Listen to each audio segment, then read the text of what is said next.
Hi hello guys, అందరికీ సలాం నమస్తే. Welcome back to our YouTube channel ఐక్యం ఫుడ్ అండ్ ట్రావెల్. సో మనకైతే present నెల్లూరులో అయితే వాతావరణం చాలా చల్లగా ఉంది. ఇప్పుడు ప్రెసెంట్ అయితే నెల్లూరుకి వెళ్ళిపోయి అక్కడక్కడ తిరుక్కొని కరెక్ట్ లంచ్ టైంకి అయితే ఏదో ఒక రెస్టారెంట్లో అయితే ఖచ్చితంగా వెళ్ళి పడిపోతాము. సో అందుకని నేనైతే వెళ్ళిపోతున్నాను అనమాట. సో ఫస్ట్ టైం మన ఛానల్ చూసే వాళ్ళు ఉంటే ఒక 2-3 వీడియోలు అయితే చూడండి. కంటెంట్ నచ్చితే మాత్రం ఖచ్చితంగా లైక్ చేయండి, షేర్ చేయండి, మన ఛానల్ అయితే సబ్స్క్రైబ్ చేసుకోండి.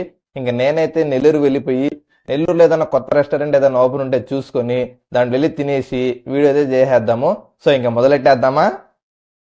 మన నెల్లూరులో అయితే కొత్తగా మన రాయలసీమ రుచులు అని చెప్పి ఒక కొత్త రెస్టారెంట్ అయితే ఓపెన్ చేశారు. ఇంకా లేట్ చేయకుండా నేనైతే తిందామని చెప్పి వెళ్ళిపోయాను. దీని లొకేషన్ వచ్చేసరికి ఎక్కడ అంటే నెల్లూరు మాగుంట లేఅవుట్ లో అండర్ బ్రిడ్జ్ కి ముందే లాయర్ పత్రిక ఆఫీస్ కి పక్కనే ఒక పెద్ద బిల్డింగ్ లో అయితే ఫస్ట్ ఫ్లోర్ లో ఈ మన రాయలసీమ రుచులు అయితే పెట్టున్నారు. ఇంకా లోపల సీటింగ్ విషయానికి వస్తే ఈ విధంగా ఉంది. ఎటువంటి హడావిడి లేకుండా సింపుల్ గా అయితే టేబుల్స్ అండ్ చైర్ వేసి ఫైన్ డైనింగ్ తో అయితే రెడీ చేస్తున్నారు. ఇంకా తిండి విషయానికి వచ్చేస్తే ఫస్ట్ అయితే లంగ్ ఫంగ్ చికెన్ సూప్ అని చెప్పి ఒక సూప్ అయితే ఆర్డర్ చేసేసాం. కాస్ట్ అయితే 100 రూపాయలు అయితే తీసుకున్నారనమాట. వేడిగా మనకైతే తీసుకొచ్చి సర్వ్ చేశారు. అందులో అయితే పైన నొరగ ఏదో ఉందిలే అనుకున్నాను. మీరు కూడా ఫస్ట్ టైం చూడంగానే ఏందబ్బా నొరగ ఉంది అని అనుకుంటున్నారా? అదైతే గుడ్ అనమాట. దాంట్లో అయితే చికెన్ వెజిస్ తో పాటు మనకైతే గుడ్డు కూడా తీసుకొచ్చి ఇచ్చేసారు. ఇంకా టేస్ట్ విషయానికి వస్తే ఎలా అనిపించిందంటే ఫస్ట్ అయితే ఒక స్పూన్ తాగంగానే మంచి చికెన్ ఫ్లేవర్ తో అదే విధంగా గుడ్డు ఫ్లేవర్ తో టేస్ట్ అయితే బాగుంది. ఇంకా దాని తర్వాత వచ్చేసి స్టార్టర్స్ లో కల్మీ కబాబ్ అయితే తీసేసుకున్నాను. ఒక కల్మీ కబాబ్ తో పాటు నేనైతే ఒక తందూరి చికెన్ హాఫ్ అయితే కూడా తీసేసుకున్నాను. చూడడానికి అయితే భలే టెంప్టింగ్ గా కలర్ఫుల్ గా ఉంది కదా. నాకు కూడా ప్లేట్ చూడంగానే సూపర్ గా అనిపించింది అనమాట. ఫస్ట్ అయితే నేను తందూరి చికెన్ హాఫ్ అయితే తీసేసుకున్నాను. కాస్ట్ వచ్చేసరికి 150 రూపాయలు అయితే తీసుకున్నారు.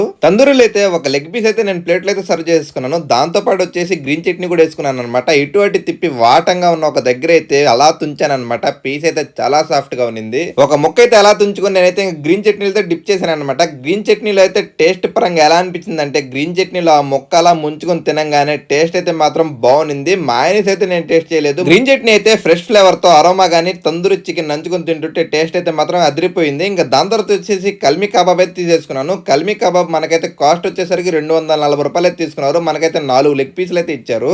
ఇంకా ఏ మాత్రం కూడా లేట్ చేయకుండా నేనైతే ప్లేట్లో అయితే వడ్డించేసుకున్నాను అనమాట. ఒక పీసు ఇంకంతే ఒక ముక్కలా కొరికానో లేదో నాకైతే మాత్రం చాలా స్మూత్ గా వెళ్ళిపోయింది. అదే విధంగా గ్రీన్ చట్నీతో కూడా ముంచుకొని తిన్నాను. టేస్ట్ అయితే మాత్రం ఈ కల్మీ కబాబ్ కూడా గ్రీన్ చట్నీతో పేరు చేసుకుని తింటే బాగుంది. మధ్యలో ఇచ్చిన ఆనియన్ సలాడ్ తో ఒక ముక్క తిన్నా కూడా టేస్ట్ పరంగా బాగుంది. ఇంకా దాని తర్వాత వచ్చేసి నేనైతే చికెన్ బిర్యానీను దాంతో పాటు మటన్ బిర్యానీ కూడా ఆర్డర్ చేసుకున్నాను. వీళ్ళ దగ్గర అయితే చికెన్ బిర్యానీ మటన్ బిర్యానీ కాకుండా వైట్ రైస్ రాగి సంగడి దాంట్లోకి వచ్చేసి చేపల పులుసు తలకాయ కూర అదే విధంగా చూసుకుంటే నాటుకోడి పులుసు అలాంటివి కూడా ఉన్నాయన్నమాట. నేనైతే బిర్యానీ చూసి టెంప్ట్ అయిపోయి బిర్యానీ అయితే తెప్పించుకున్నాను అనమాట. ఎందుకంటే మాతో పాటు కూర్చున్న వాళ్ళు చాలా మంది బిర్యానీస్ అయితే తెప్పించుకుంటా ఉన్నారు. చికెన్ బిర్యానీ ఫుల్ అయితే కాస్ట్ పరంగా ఎంత తీసుకున్నారంటే 190 రూపాయలు అయితే తీసుకున్నారు. అందులో అయితే మనకి 3 చికెన్ పీసులు అయితే వేసారనమాట. ఇంకా రైస్ తాలూకు టెక్స్చర్ అయితే బాగా స్మూత్ గా ఉండింది. ఇంకా టేస్ట్ విషయానికి వస్తే ఎలా అనిపించింది అంటే టేస్ట్ పరంగా ఎలా అనిపించింది అంటే నాకైతే రెగ్యులర్ నెల్లూరు స్టైల్ బిర్యానీ లాగే అనిపించింది. ఇంకా క్వాంటిటీ పరంగా చూసుకుంటే ఒక మనిషికి అయితే బాగా సాలిడ్ గా సరిపోద్ది. ఇంకా సైడ్ డిష్ గా వాళ్ళు ఇచ్చిన వంకాయ కర్రీ వేసుకుని ఒక ముద్ద అయితే కలుపుకొని తిన్నాను. వంకాయ కర్రీ అయితే బాగా థిక్ గా ఉన్నింది అనమాట. ఇంకా టేస్ట్ పరంగా ఎలా అనిపించింది అంటే మనకైతే పెళ్లిలో వేసే వంకాయ కర్రీ లాగా అనిపించింది. టేస్ట్ పరంగా బాగుంది. మటన్ బిర్యానీ విషయానికి వస్తే మటన్ బిర్యానీ ఫుల్ అయితే 280 రూపాయలు అయితే తీసుకున్నారు. అందులో అయితే మనకి ఒక 3 to 4 పీస్ అయితే వేసారనమాట.